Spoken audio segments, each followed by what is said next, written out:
Arratsaldean, lehenik eta behin, zorionak eman nahi dizkiot Maialeni lan hau idatzi duelako. Oso lan interesgarria da. Oso ondo egitaratua eta batez ere oso didaktikoa. Uste dut osasun langile guztiek oso baliogarria aurkituko dutela. Horregatik erabaki zuen Elkargoko Fundazioak lanari babesa ematea. Bete-betean gure helburuekin bat egiten duelako, formakuntza indartu eta sendagile hobeak bihurtzeko bide egiten jarraitzea. Lan honek horretan lagunduko digu. Eskerrak eman nahi dizkiot ere Udako Euskal Unibertsitateari lan hau liburu bihurtu duelako eta egunero euskararen alde egiten duen lanarengatik. Eskerrik asko eta berriz ere zorionak, Maialen. Eskerrik asko. Horregatik. Bueno, nik Udako Euskal Unibertsitatearen izenean berdin esan behar dut, zorionak eta eskerrik asko hau zabaltzeagatik, liburu hau zabaltzeagatik. Udako Euskal Unibertsitateak ia 50 urtez aritu da euskara eta unibertsitateko gaiak lantzen, hitzaldiak, ikastaroak, liburuak, hori lorratzeko eta hemen dago beste ale bat. Guztira ateratzen ditugu urtero 10 liburu.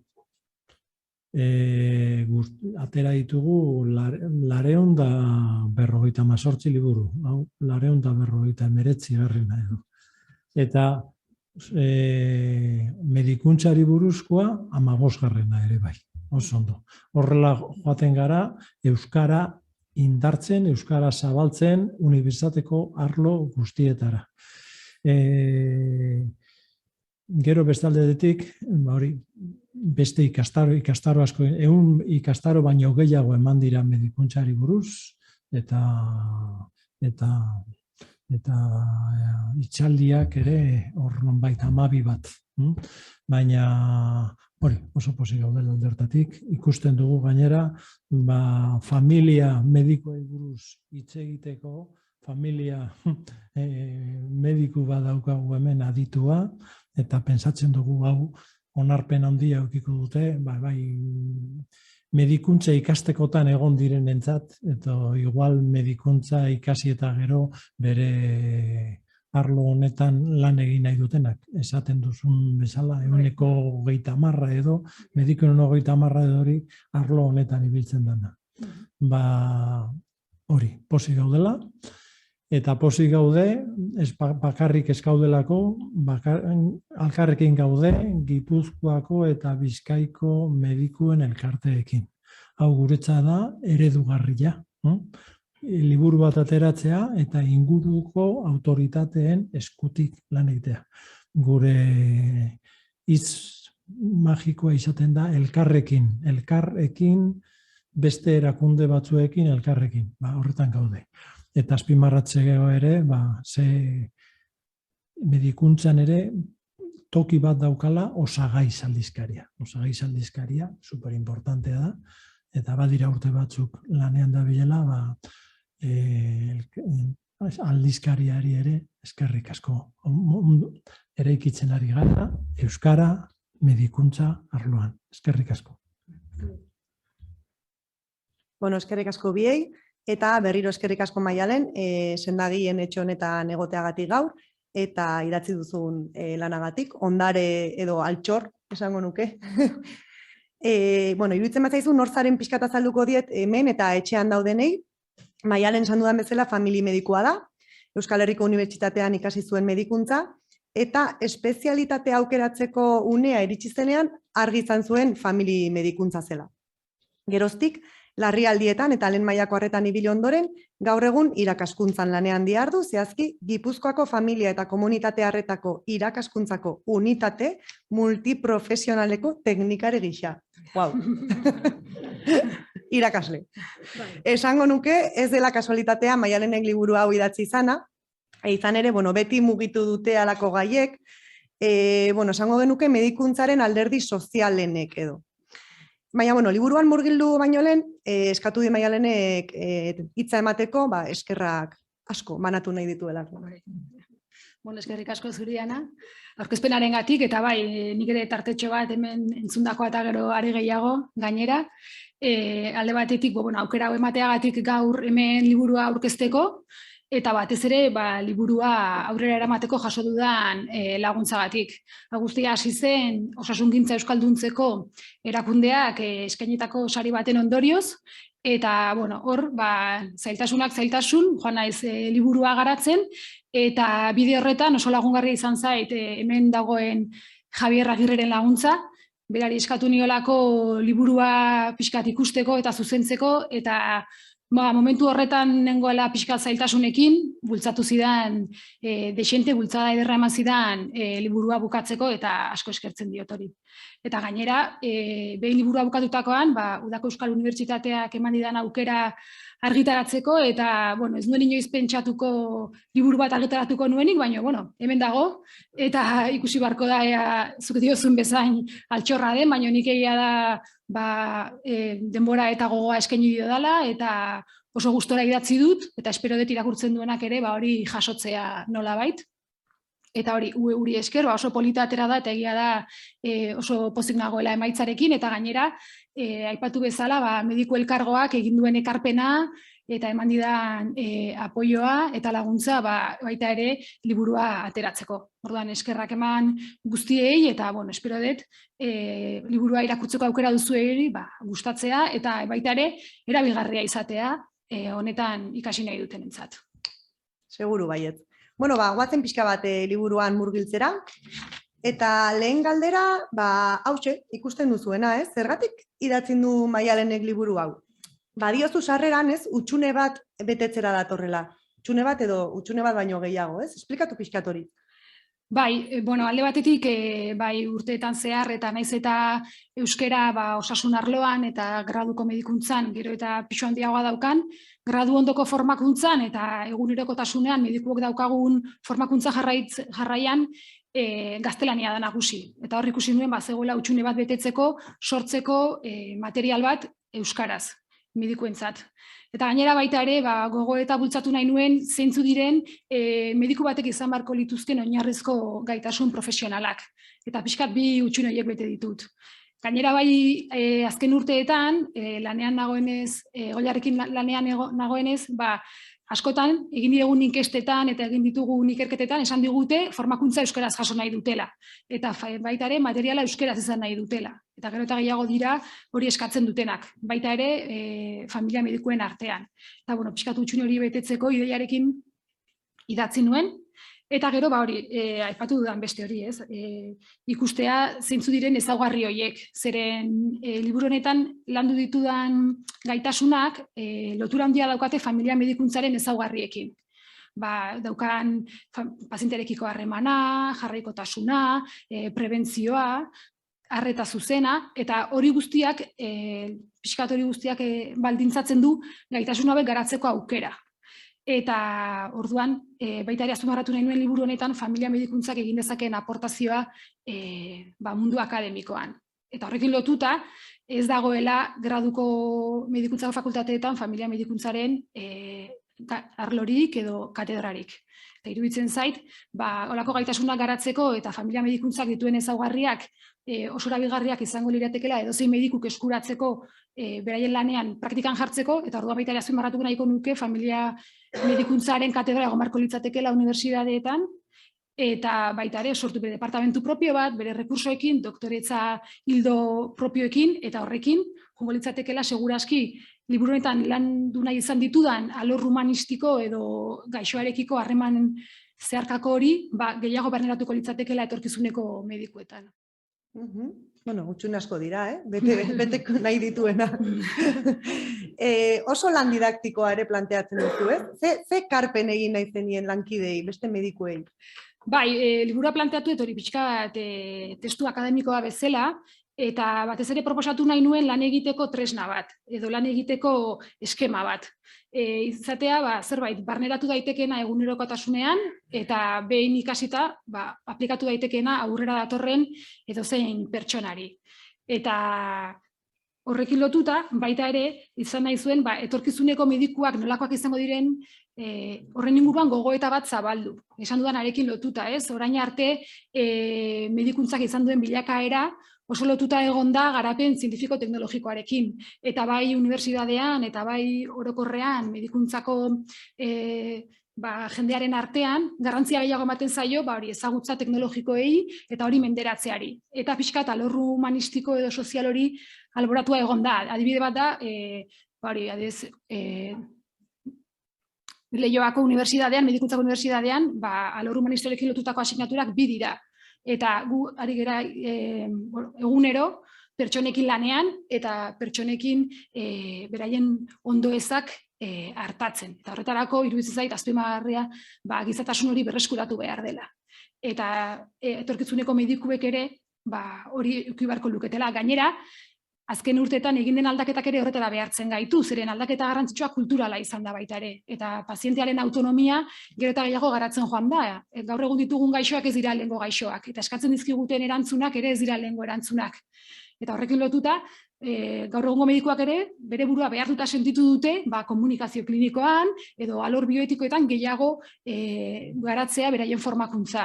Eta hori izango zen jarraitu nahiko nukeen hildoa, ez? Zeintzu dira etorkizuneko mediku horiek, nolakoak nahi ditugun izatea, ez? Eta pixkat, liburu guztia dago zentratuta, norbanakoan jarri behar degula arreta pertsonen hartatzen ditugunean. Eta hemen jarri dut, William Oslerren zioen bezala, aldakortasuna bizitzaren legea da. Bi aurpegi berdin ez dauden bezala, ez dira egongo gizabanako ezoiko egoren aurrean berdin jokatuko dutenak.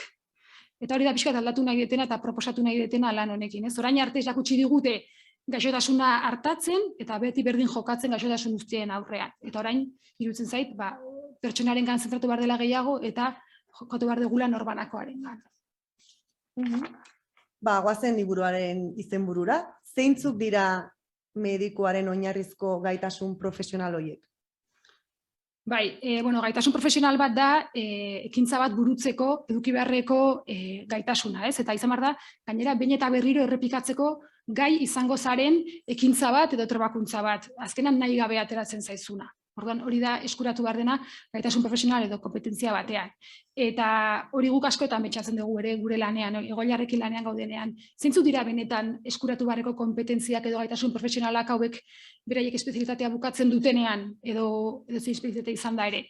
Eta orduan horren ikerketa egin dut, eta hainbat tokietan aipatzen dituzte literaturan zeintzu diren gaitasun hauek. Eta beti ikusi dena da, eki behar dutela alde batetik trebakuntzak, ezagutzak, abileziak, baina baita ere, aipatzen da, baloreak eki behar direla barneratuta gaitasun profesional horietan. Ez dela bakarrik ezagutzara mugatu behar. Lan egiteko orduan, balioak ere baloreak sartu behar direla.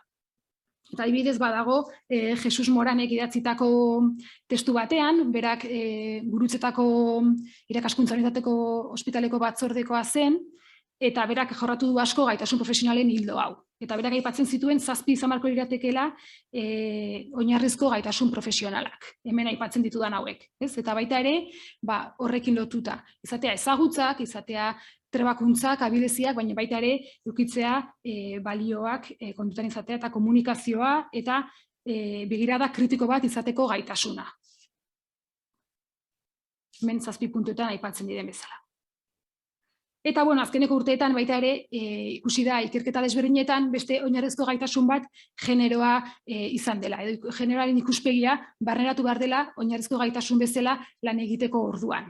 Izan ere, azken boladan jorratzen ari dira zein garrantzia dauzkaten mugatzaile sozialak edo determinatzaile sozialak. Eta nabarmen gelditu da gure bizi izan dugun pandemia honetan zein garrantzitsua den, eta nola eragin duen jendearengan bere mugatzaile sozialak edo determinatzaile sozialak gaixotzeko orduan. Eta generoa da, hain zuzen, gizartearen eraikuntza bat. sexua edo desberdintasun gizon eta emakumeen arteko desberdintasunaren gainean eraiki diren ezaugarriak gizarteak momentu, kultura eta toki batean. Eta eraikuntza soziala hori den bezala, esan dugunez mugatzaile sozialak osasunean eragina dutela, generoa ere patogenoa izan daiteke.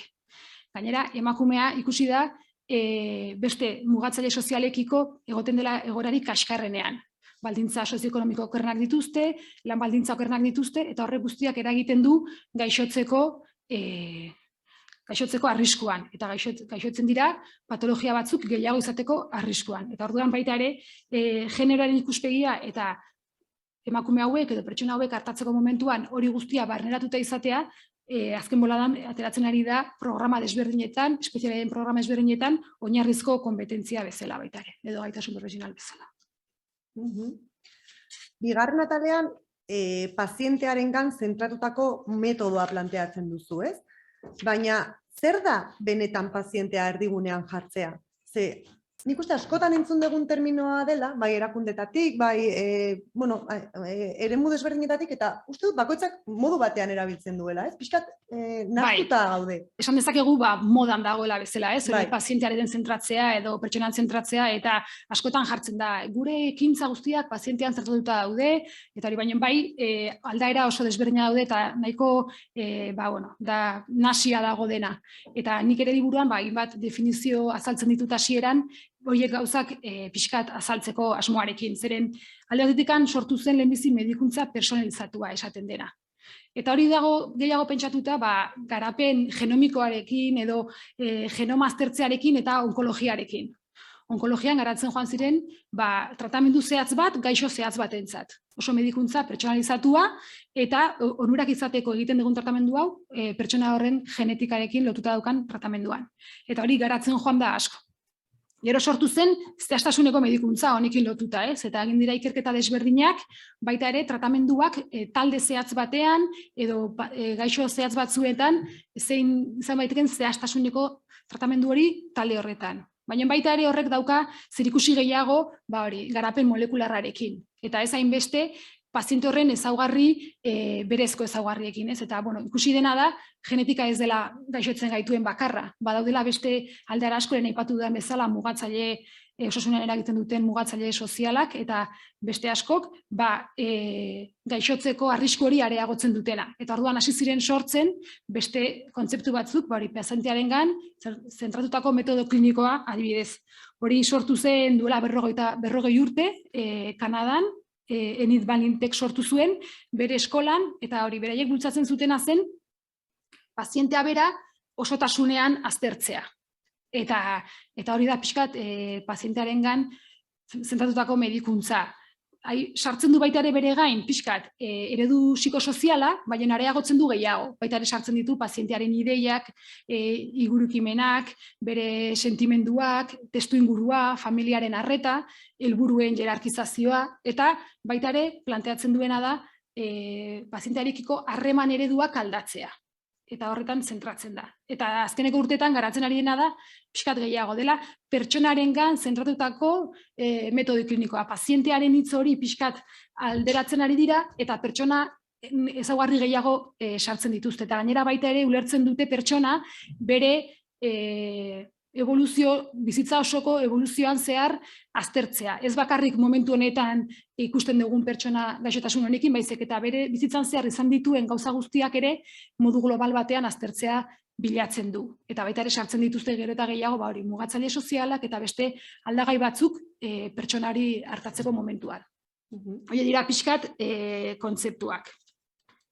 Eta, azken batean, nik idatzi detenean izan da pazientearengan zentratutako metodo klinikoa, hori da proposamena, egiten dudana lehenengo kapituluan, eta hori da pixkat bilatzen duena, ez? Gaixotasuna hartatzea baino, gaixoa bera hartatzea. Pasatzea gaixotasunaren oinarrutako metodotik pertsonarengan oinarrutako metodora. Eta proposatzen dit eskema bat, barneratzeko pixkat, dinamika hori egunerokotasunean eta izango dena probetxuzkoa pazientearekiko harreman hori ezartzeko. Eta, Eta konta iguzu, metodoa zein den? Bai, hori, balintasi zen duela 40 urte metodo hau garatzen, eta hori esaten zuen berak. Ez daudela, esaten zuen hori, ez? Ez daudela bi pertsona berdin gaixotasunaren aurrean berdin jokatuko dutenak. Ez? Eta orduan, aztertzen zituen hainbat alderdi pertsonarengan. Alde batetik ondo eza, bere kontekstua edo testuingurua, eta erabakien adostasuna. Proposatzen du pazientea era integratuan hartatzea, eta gainera, daukajun botereen harreman hori, edo orain arte, edukidugun botere harreman hori aldatzea, eta boterea partekatzea medikuaren eta pazientearen artean, eta zeharkako harreman bat bilatzea. Ondo eza, aztertzeko momentuan, zentratzen da, daukan minak, edo dauzkan gaixotasunak, sintomak, eta beste sintoma bakarra aztertu beharrean, pixkat modu orokorrago batean aztertzea ondo eza zer den. Baita ere, pertsonaren osotasunean dena ulertu dimensio guztiak eta elkarrekin proiektua eraikitzeko. Orduan, alde batetik baita ere, bilatzen du era positiboan osasuna sustatzea. Izatea, ez bakarrik gaixotasunaren defizita tratatzea, baizik eta osasungarria izan daitekeena ere sustatzea. Eta osasungarria izan daitezkeen joerak sustatzea. Eta hor, pazientearentzat gaixotasunak, gaitzak daukan esanahia aztertu, bere ideak diren, nondi datorkizkion ideia horiek, eta hori dena aztertzen da, baita ere gaixotasuna berdin aztertu behar dugu, historia klinikoarekin eta hori, eta gero baita ere, aipatzen den hurrengoa izango zen, testu ingurua aztertzea. Bi testu inguru definitzen ditu. Gertuko testu ingurua, izango litzatekeela, gertuko harremanak zer eragina daukaten pertsona horrengan, familiaren harremanak edo lagunen harremanak, eta baita ere, kanpoko testu ingurua. Izango zela, esan dugun mugatzaile sozial horiek. Zein den bere egoera sozioekonomikoa, bere lana, zein inpaktu daukan gaixotasunak bere lanean, nola eragiten dioen horre guztiak egunerokotasunean. Eta horrekin, elkarrekin proiektu bat eraikitzea. Baita ere, helburuen hierarkizazioarekin, bere liburukimenak aztertu, rolak zentzu diren aztertu, eta erabaki partekatua egiten saiatzea. Zeharkako boteren harreman horretan, bien artean saiatzea hartzea egokiena den erabaki hori. Eta pixkat, irudi honekin, laburtzen detnik kapitulan azaltzen detena. Saiatzen naizena esaten, izan behar da, bi adituen arteko topaketa kliniko bat. Gu jarraituko dugu izaten beti adituak gaixotasunean, edo gure lan klinikoa jarraitu behar du berdina izaten, jarraitu behar dugu aztertzen, sintoma, gaixotasuna, diagnostikoa, tratamendua, eta dena. Baina, pertsona izango da aditua bere bizitzan eta bere ezaugarrietan. Eta horren saiatu behar gera, bi adituen arteko harreman hori ezartzen, eta gauza guztiak kontutan izaten maneiu partekatua bultzatzeko. Eta, orduan, Winnick jarraitu zuen garatzen metodo hau, eta azkenan 6 puntutan definitzen du hori aurrera emateko teknika. Eta hori da pixkat 6 puntuak dira proposatzen duan eskema, eta liburuan zehar joaten naiz garatzen puntu bakoitza, eta puntu bakoitzean egin beharreko ekintzak edo nola egin beharko zen puntu bakoitza aztertzeko. Eta orduan esan dugun bezala gaixotasuna eta gaixoaren ondo eza aztertu, pertsona paziente gisa osotasunean ulertu, akordio batera iritsi, eta baita ere, osasunaren prebentzio eta sustapena barneratu, harremana hobetu, eta gauza garrantzitsu bat, 6. puntua, aspalditik jarrita zegoena, errealistak izan. Errealistak izan alde batetik gure baliabidekin, baina baita ere errealistak izan gaixoaren edo pertsonaren baliabidekin. Eta proposatzen diogun hori, egiteko gai izango den, edo aurrera emateko gai izango den, aztertu behar da.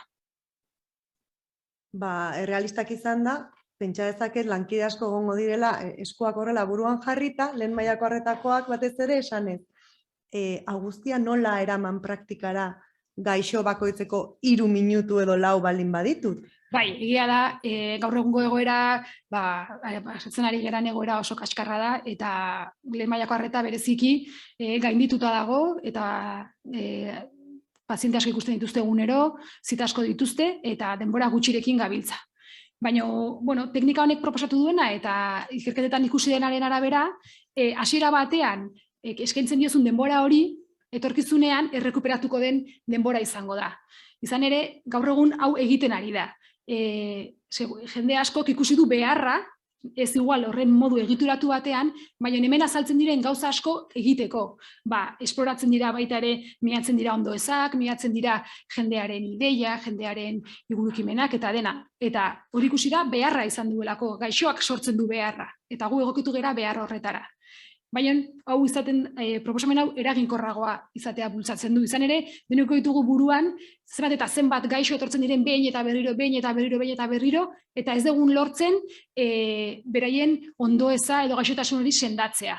Eta ikusi dena da, metodo hau aplikatuta, seguraski lortuko genukela benetan ondoez horren atzean dagoena aztertzea, eta zerbait eskaintzea hori hobetzeko. Horregatik, egia da, nahiz eta denbora gehiago eskaini hasiera batean, etorkizunean hori, denbora hori rekuperatzen dela. Eta gainera, ez da beti erabili behar, ez dugu erabiliko etortzen diren gaixo guztietan, ez? Egia da, izango dela, behar hori sumatzen dugun gaixoetan, ez? Eta adibidez, hauek dira, aipatuko nituzkeen egoera batzuk zeinetan metodoa aplikatzeko eraginkorragoak izango geran momentu hauetan.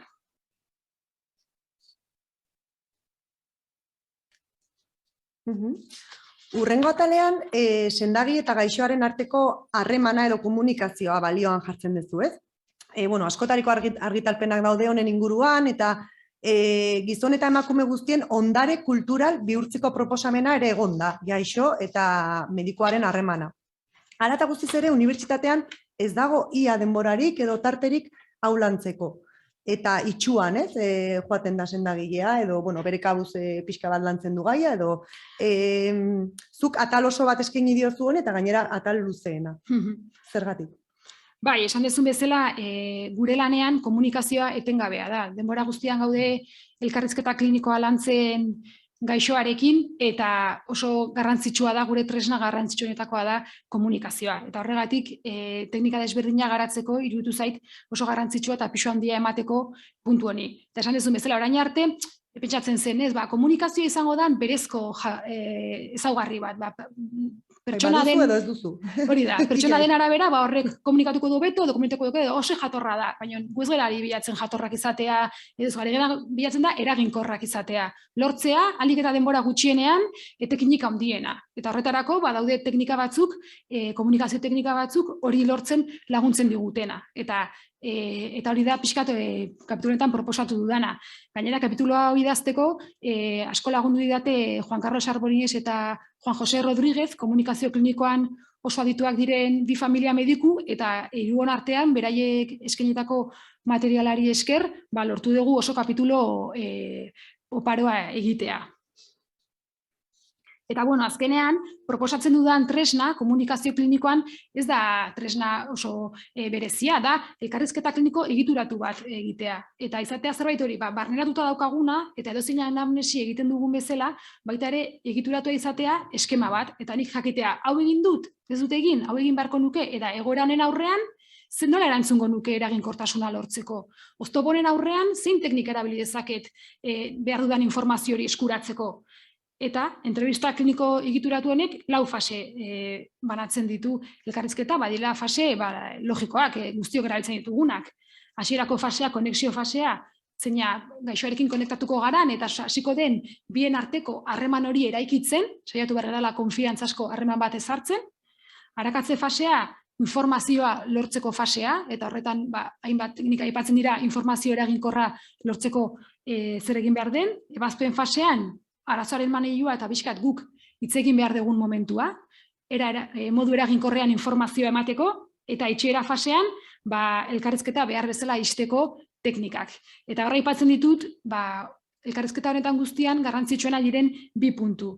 Entzumen aktiboa eta informazio eraginkorra emateko teknikak. Azkenan, hori dira pixkat garrantzitsuenak eta liburuan zehar garatzen ditut teknika ezberdinak, adibideekin, horiek aplikatzeko. Eta batez ere, oinarrizkoenak esango dituzken komunikazio klinikorako erabili beharreko tresnak izango lirateke empatia, entzute aktiboa eta asertibitatea. Eta baita ere pixkat garatzen da 3 esparru hauek garatzen dira liburuan jakiteko zer egin behar den, empatia izateko, edo entzute aktiboa izateko, edo asertibitatea mantentzeko. Iritsi gara azkeneko atalera, bioetika, pertsona bakoitzaren balioen eta sinismenen talkak aztertzen dituen zientzia. Zergatik eskaini diozu atala bioetikari? Bai, bueno, oinarrizko gaitasun profesionalak asko dira, eta egia da hasiera batean kapitulo gehiago idatzi nahi nituela, eta azkenan pentsatu nuen, 3 hauek idaztea nire helburua zelako batez ere hori, pertsonan zentratzea, eta pertsona modu integralean aztertzea, eta horretarako ezinbesteko iruditzen zitzaidan hori, pazientearen zentratutako metodoa, komunikazioa eta bioetika ere ezartzea, eta baita ere hori, alor humanistiko edo sozial hori garatzeko. Eta baita ere, utxunea handiena nabaritu dudan alorra bai graduko ikasketetan eta gradu ondoko ikasketetan. Eta pixka bat, saiatu nahi izena da baita ere hemen eskema bat eskaintzen dela deliberazio etikoaren eskema. Gaur egun ere asko lantzen ari da hau, ditugun erronka berriekin beharrezkoa direlako, adibidez eutanasiaren lege berriarekin, orain berriro ere bioetikako arazoak edo bioetikako talkak mahai gainean daude, eta deliberazio metodoa baita ere asko garatzen ari da eta jende asko ikasten hasi da sortu zaigun erronka berri honi aurre egiteko. Eta horretarako bi gauza landu ditut, alde batetik printzipio etikoak, zuhurtzia eta deliberazio etikoa. Eta egia da, printzipio etikoak aspaldiko printzipioak direla eta lagungarriak dira arazo etikoa konpontzeko, baina liburuan planteatzen dudana da, pixkat dela mugatuta gelditzen den lanketa bat. Zeren, esan dugun bezala, etikak aztertzen duena da balioen arteko talka. Eta askotan kosta egiten zaigu norbere balioak zeintzu diren zehaztea, edo zein talka dagoen balioan, zein balio talkan dauden zehaztea, eta baita ere balioiek 4 printzipio hauetan kokatzea. Horregatik, proposatzen den deliberazio metodo berria, Diego Graziak proposatzen duenak, beste alderdi batzuk ere aztertzen ditu. Zabalagoa da, eta egiten duena da, balio guztien arteko talka aztertu. Eta dira, proposatzen ditudan 6 puntuak, Diego Graziaren deliberazio eskemaren bitartez, arazo etikoei aurre egiteko. Eta, lehenengoan gertaera aztertzen du, bigarrenean arazo etikoaren zehaztapen berria egitea proposatzen du, hau da, arazo bat geneukan, eta gertaera aztertu ondoren zein da benetan daukagun arazoa. Pixkat, benetan definitzea arazori zein den, balioak, talkan dauden balioak identifikatzea, eta gero, handik aurrera bete beharrei buruzko eztabaida. Eta hor, aspalditik egiten den bezala, lehenbizi muturreko ekintza bideak proposatzen dira, eta ondoren saiatzen dira bitarteko bideak, egon daitezkeen bitarteko bideak aztertzen.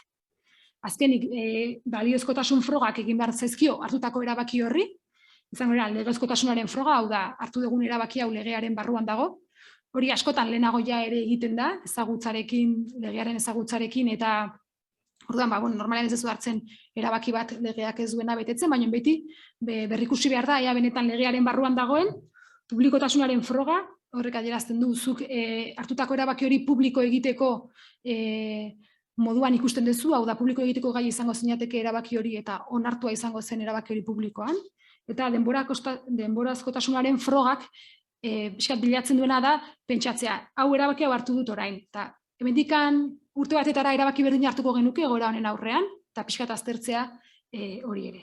Eta azkenan amaierako erabakia iristea. Hori da proposatzen den eskema.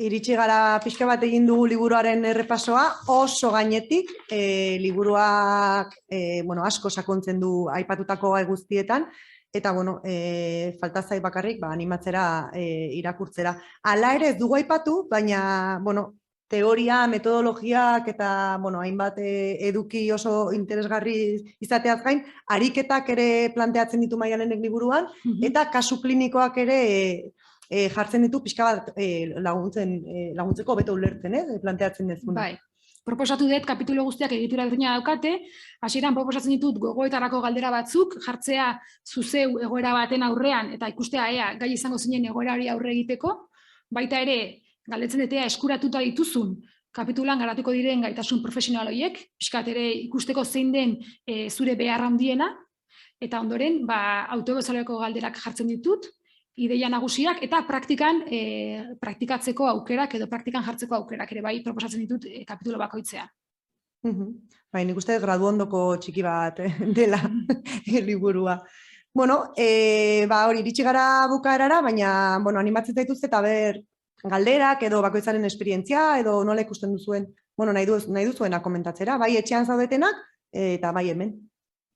Hemen daukagu mikrofono bat, horrela egin, eta...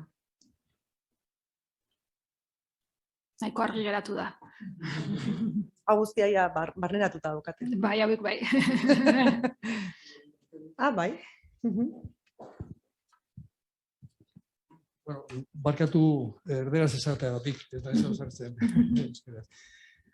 Quería comentarte que me ha parecido muy interesante y me ha llamado la atención que en la lista de competencias de Morán que has puesto en las 7 has añadido género. Y lo digo porque antes de ayer tuve la ocasión de participar en un tribunal de una tesis en euskera, hecho la mitad por un cirujano pediátrico de aquí, del Hospital de San Sebastián, que se titulaba Sexu garapen desberdina duten adingabeen eta beraien familiek bizi izandako prozesu kliniko asistenzialaren ikerketa Euskadin. Bueno, es un estudio de niños de la Comunidad Autónoma Vasca con problemas que ahora se llaman desarrollo sexual diferente, DSD, que antes se llamaban intersexualidades y bueno, ahora se llaman así. Pero bueno, lo interesante es que, aparte del estudio clínico de los niños, ella ha hecho una encuesta a padres, familiares y a médicos sanitarios. Y lo que ha detectado es que hay un desconocimiento tremendo en cuestiones de género. Entonces, una de las conclusiones que decía en la tesis era que la incorporación de la formación de género en los programas básicos de estudios universitarios, que es fundamental, ¿no? Pero me parece muy interesante que lo añadieras porque inicialmente no estaba en el resumen primero. Eso es. Bai, segurazki etorkizunean jarri beharko da, eta da hori, esaten duguna aldaketa kulturalak eta gizartearen aldaketak behartzen gaitu gu ere moldatzera. Ezin dugu mantendu, orain arte egin dugun lan berdina, modu berdinean, gaixotasunean zentratzen, eta beste eragile guztiak ere aztertu behar dira, eta generoa ere, ikusten da eragina handia daukala, gaixoak, pazientea gaixotzeko momentuan, eta hori ere barneratu beharko da, eta, bueno, igual urrengo kapituloa edo urrengo liburua horri buruz izan daiteke generoaren ikuspegia. Maialen, lehen aipatu duzu, momentu batean, ez? Gaixoarekin esertzerakoan aditu eta aditu zaudetela, ez? Imagina dezaket, mediku batzuei hori ez zaiela agian gehiegi gustatzen, ez? Pentsa dezakete, eta orduan gaixoak zer egingo du, berak nahi duena, ez? Bai, egia da, hori izaten dela batzutan, honen adatzean dagoen kezka bat, ez? Orduan, zesan nahi dugu, orain gaixoa entzungo dugu, empatikoak izango gera, eta gainera egingo dugu berak nahi duen guztia, ez? Zeren gainera ere, gaixo batzuk hori ulertzen dute. Autonomiaren printzipioak muga dauzka eta batzuk uste dute eskubidea dutela, nahi duten guztia eskatzeko eta nahi duten guztia egiteko. Baina ez da hori. Saiatzen geranean zeharkako harremana bilatzen, ez dugu utzi behar inoiz gure lana egiteari. Gu jarraitu behar dugu izaten klinikoak eta guk zehaztu behar ditugu zeintzuk diren gure ustez helburu garrantzitsuak eta baita ere helburu horiek zein lehentasun daukaten. Eta gaixoari hori ere plazaratu eta gaixoak esalduko ditu bereak. Eta horien artean egin behar duguna da adostasun partekatu bat, baina ez da inolaz ere ustea orain gaixoari berak nahi duena egiten. Hor ere garrantzitsua da asertibitatea mantentzea eta jakitea mugak nun jarri eta nun jarri adostasunak. Baina nik uste dut honen aldaera berriena da negoziatzeko aukera hori egomatea. Orain arte ez genuen ezer negoziatzen pazientekin, esaten genuen hau, egin behar da eta punto. Eta orain txan dugu, guazen negoziatzera, nire lehentasun eta zure lehentasunen artean zer jarriko dugu lehenbizi eta zer jarriko dugu bigarren, ez? Eta hori izango da pixkat proposamen hori. Eta gainera horrek erakutsi duena da, eraginkorragoa gerala, zeren aderentzia hobetzen du, medikuaren baita ere burnaunta gutxitu dezake, zeren beste moduan gaude esaten egin behar dezu hau edo egin behar dezu hau, eta ez dugu emaitzarik lortzen. Eta lortzen ditugun emaitzak kontrakoak izaten dira, eta horrek asko erretzen gaitu. Eta baita ere, pazienteak ere, gustorago egongo da, eta nahiaguna baita ere modu batean da, pazientea aldundu bere osasunaren jabe egiteko. Zeren orain arte ere, eredu paternalistak, esan du, ni daukat ezagutza, nik esango dizu zuk zer egin behar dezun, eta zuk egin. Eta horrek eraman gaitu, baita ere, pazientak esatea, ni gaixo nago, osasun sistemak sendatuko nau. Eta nik ez dut ezer egingo. Ni joango naiz, eta emango diat zerbait sendatzeko. Eta hori pixkat aldatzea proposatzen da. Zure aldunduko zaitut, zure gaixotasunaren jabe egiteko, eta adostuko dugu zuk zer egin dezakezun, horretarako, eta nik zer egingo deten baita ere zuri laguntzeko. Eta pixkat hori da bilatzen duena. Bai, ez baino, bai. Askotan hori ere galdera hori azaltzen da.